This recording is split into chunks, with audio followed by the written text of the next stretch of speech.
For those who grew up poor, what did you consider a luxury? Going places during school vacation.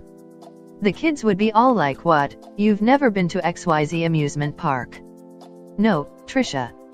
My family doesn't even have a car. Which is another luxury to me. Being allowed to turn on the heat during the winter, and also being able to hire a professional to fix broken appliances, plumbing, etc. My mom had 7 children in 10 years, 1950 to 1960. I remember having a whole bottle, those smallish glass ones that came out of the machine for 10 cents, of soft drink to myself instead of sharing one bottle between all 7 of us. I was perhaps 5 years old. I still remember this as the best thing ever. Parents staying home. I was always alone. I got pretty excited to be given my own bed. Staying at someone's house who wasn't poor, like a relative or friend. Their house was also so clean, beautiful, pictures on the wall, knick-knacks on the counter, and carpet you could play on because it was clean. I spent my entire teenage years hiding where I lived. A hot shower. Cold showers were always available, but when you scraped enough cash to get some diesel fuel and get the burner to kick on long enough to have a hot shower, man, absolutely nothing better. New clothes. I grew up pretty poor, no TV, no toys, but had a Sears catalog.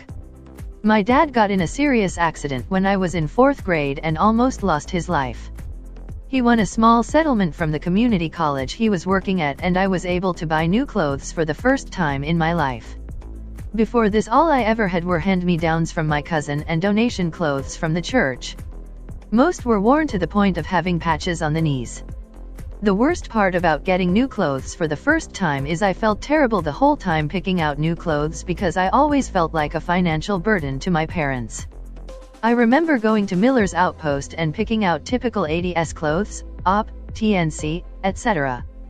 It's funny how growing up poor affects my everyday choices, for better or worse. I'll never outgrow some of the feelings I had as a poor kid, and I feel for any kid who has to endure a childhood of poverty. It will affect them and their choices for the rest of their life. Honestly didn't know that pastarani was $1 until I was a grown-ass man. I thought that was some gourmet shit. Going to the movie theater. Having my own bedroom. Hey man, I'm 32. I went from sleeping in the living room to sleeping with my girlfriend in our room. I've never had my own room yet, though I guess having a man cave is a decent alternative. Having breakfast. It's gotten to the point where I can't eat in the morning because my body is so used to waiting. Brand name cereal was for the upper class, man. My mother used to consider any kind of cereal a luxury. They only had 1 box a month. I don't know if anyone can relate, but in about 3rd, maybe 4th grade, me and my twin brother had a music class where we were both required to buy a recorder. Like a plastic flute thing. Well, my mom said we didn't have the money, so my twin brother and I tore the whole house up in search of $6 for 2 recorders. We brought a Ziploc bag full of change, pennies, nickels, dimes, etc. I think the teacher felt sorry for us, cause she paid for our recorders when the rest of the students left the room. Gave us the Ziploc bag back. Thank you, Mrs. Albrecht. Grew up pretty poor in Arkansas in a trailer. I literally got a door to my bedroom for Christmas one year. It probably still was the best gift I ever received. A new winter coat. I don't remember having a new winter coat until I was probably 14 or 15, they had always been hand-me-downs from my cousins. They were usually at least 10 years old by the time I got them, and the stuffing would be all clumped up. I almost never even had winter coats since all my older siblings were female. I would just wear a decent hoodie over a ton of layers of old clothes. When I got my first new coat, I experienced warmth like I had never felt before, and it was so amazing. School parties where everyone brought something to share for lunch.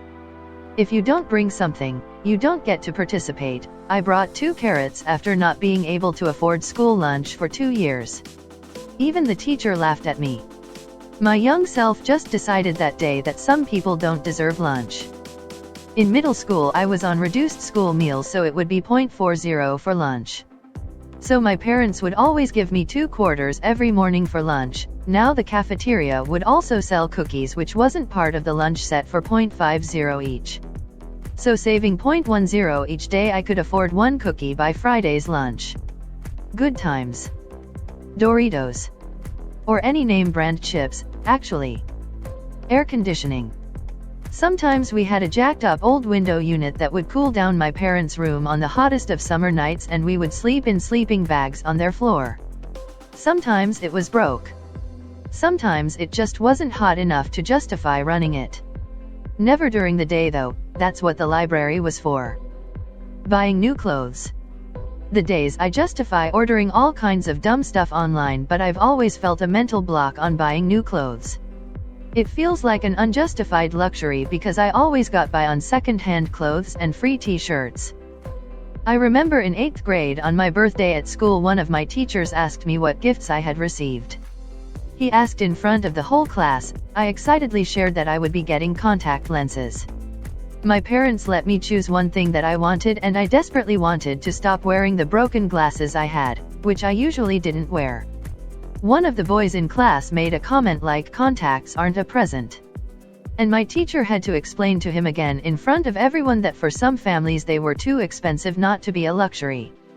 After that experience, I worked 2 and 3 jobs in high school so I could buy myself and my brothers the things we needed. The first thing I bought with my money from my first job as a hostess at a diner was a queen-size bed because my twin mattress was about 20 years old, and at 15 I was having back problems and issues with rusted springs poking me. For my school's Spirit Week, they had a thrift shop day, where most everyone dressed in old ratty clothes, or the weirdest stuff they could find in a thrift shop. Needless to say, as someone whose clothes were 80% second-hand, it was an eye-opener. Oh my gosh, that's super short-sighted on the school's side. Taking a bath. I mean, we bathed every night, but it was by heating up water that we would go to the park down the road to get in 5-gallon jugs, and filling up a mop bucket to wash off with. Staying over at a friend or family member's house and getting to take an actual shower was amazing though. It's a long time ago, but when I was young, about 6 to 8 years old, back in the early 1960s, we had meat once a week for the family dinner, on Sundays. Being able to get candy at a store. New school supplies. Brand name food. Going out to eat at a restaurant. My parents won $1,500 at a lottery once. They bought a new sofa, to replace a 25yo sofa, a phone, and we went to a mid-range steakhouse, first restaurant for whole family. I was 20. Until the age of 12, I thought that you weren't allowed to buy things that weren't on sale. My mom only bought things when they were on sale and or she had a coupon, so I thought that the non-sale items weren't being sold. Being poor in the Philippines meant no hot water for showers. This was manageable during dry seasons since it was always hot, but during rainy seasons when it would cool outside more, it really sucked. I just never enjoyed showers. When I moved to the US, I had hot waters and baths. Holy crap. I now love getting clean. Renting a movie from Blockbuster the first weekend of every month. My brother and I got to pick any movie we wanted as long as it wasn't rated R. On really special nights, we even got a 2-liter bottle of Sprite for the family to share. We're ordering pizza for dinner, and it isn't just plain mozzarella this time. Lunchables LOL. My parents never knew why we wanted to get those for our school field trips. I remember being extremely jealous when kids pulled them out during those trips, especially the pizza ones. And upstairs. As a kid, I remember hearing a friend say they were too lazy to run downstairs for something and thinking I'd kill to be able to run downstairs. Owning books. I'm a speech therapist and I do home health with children with Medicaid plans, so they're all poor. I buy loads and loads of kids' books on sale, and every birthday and Christmas, or other holiday the family celebrates, or even just for the heck of it, I make sure that the kids get a bunch of books if they don't have any. I remember giving a child books and he was like, "Look, I have so many books now," when he had a grand total of 10, all but 2 given by me. McDonald's clothes that fit soda, having a toy that other kids thought was cool. New school things. Things like a new bag or new pencils were a massive thing to me, because you don't grow out of them. My mom was choosing to spend her free money on me to buy me a new bag. I think it only happened in my first year of secondary school and then halfway through, but it was so nice to have something clean and new to use. I remember crying at about 8 that all my friends' moms would give them chocolates or sweets after school for the walk home and we never got anything. The next day we had a Snickers and I was so shocked. I still remember that day so clearly. My mom was so happy.